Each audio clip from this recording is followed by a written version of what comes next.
On President Donald Trump's first day in office, he signed an executive order that puts a 90-day pause on all refugee resettlement. The abrupt policy change shut the door on thousands of U.S. asylum seekers around the world, including the family of Farida Mohammadi, a former Afghan army soldier who came to Lancaster in 2021. I worked as an Afghan female tactical platoon member alongside U.S. military in Afghanistan from 2016 to 2021. My job was to go to Afghan and American military jointly go to the target, and my special duty was to search women and children to make sure that they don't have any thing to hurt our military team, and also I was asking them the tactical questions to get the information about our target.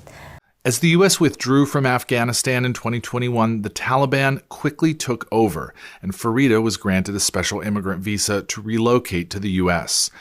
For the past 3 years, she's been hoping the government will allow her family to join her. Afghanistan was not either a safe place for my family because of my service. I told my family to go to Pakistan, and unfortunately they didn't have the Afghan passport, and it was very hard to get Afghan passport when Taliban came to Afghanistan. Even if they get the passport, they had to pay like around $1,500 for a passport. My family were not able to do that, and they had to cross border and get to Pakistan. Farida's family was making progress in getting permission to come to the U.S., but now, due to President Trump's executive order, the family is stuck waiting with no end in sight. She explains that her family lives in constant fear that the Pakistan government might send them back to Afghanistan. They aren't able to work, and it's risky for them to be seen in public. Like if they get any gratuity, my mom, it's better to have a woman to go outside than a man, because police really, they are looking for Afghan man to just arrest. And always my mom to go outside for gratuity to get for my family. There is 90% of danger that Taliban can just kill my family. Farida's only contact with her family is through voice calls. Here, she speaks with her husband, who she hasn't seen in person in more than 3 years. He says that I hope U.S. government get them in United States to reunite with their family and start a safe life in a new country.